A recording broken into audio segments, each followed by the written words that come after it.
ఉభయ తెలుగు రాష్ట్రాల నుండి వెళ్ళేటువంటి వారికి ఇంత అవగాహన లేదు. కాబట్టి వారికి కొన్ని ముఖ్యమైనటువంటి రోజులు చెప్పాలి అనేటువంటి బుద్ధి నాకు భగవంతుడు ఇచ్చాడు. అందువలనే ఈ డేట్స్ మీరు ఎక్కడైనా నోట్ చేసుకోండి.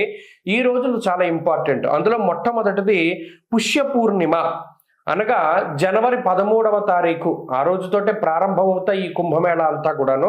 పుష్య పూర్ణిమ అది మొట్టమొదటి రోజు. దాని తర్వాత సంక్రాంతి, దాని తర్వాత రోజే మకర సంక్రమణం జరుగుతుంది. అంటే 13, 14 కూడా చాలా ఇంపార్టెంట్ డేట్స్.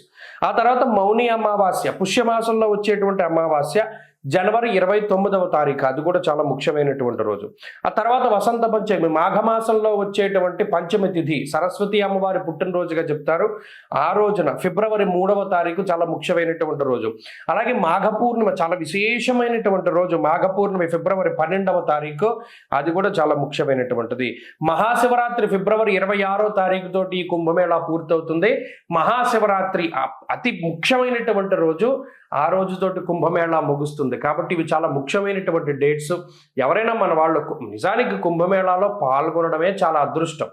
కానీ ఈ ముఖ్యమైనటువంటి రోజుల్లో వెళ్ళడం ద్వారా ఇంకో విషయాన్ని గుర్తుపెట్టుకోవాలి. ఇదే రోజుల్లో ఉత్తరాదిలో ఉండేటువంటి కోటాను కోట్ల మంది, లక్షల్లో కాదు కోట్లలో జనం మంది స్నానం చేస్తారు. కాబట్టి అది కూడా మనం దృష్టిలో పెట్టుకోవాలి.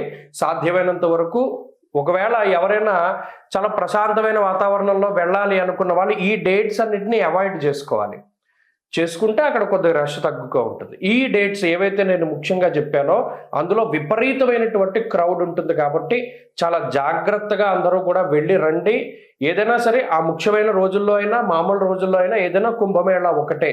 అదే నీరు, ప్రతిరోజు అదే స్నానం, అదే సంకల్పం. ఇక్కడ ముఖ్యమైనటువంటిది ఏంటి అంటే అఘమర్షణ స్నానం చేయాలి, మలమర్షణ స్నానం చేయకూడదు. అంటే శరీరంలో ఉండేటువంటి మలాన్ని, అంటే ఈ మట్టిని వీటిని క్లీన్ చేసుకోవడానికి స్నానం చేయకూడదు. అక్కడ అఘమర్షణ స్నానం చేయాలి. అంటే మనలో ఉండేటువంటి పాపాలను పోగొట్టుకోవడానికి చేయాలి. అలా ఎలా చేయాలండి అంటే సంకల్పం ఉంటుంది.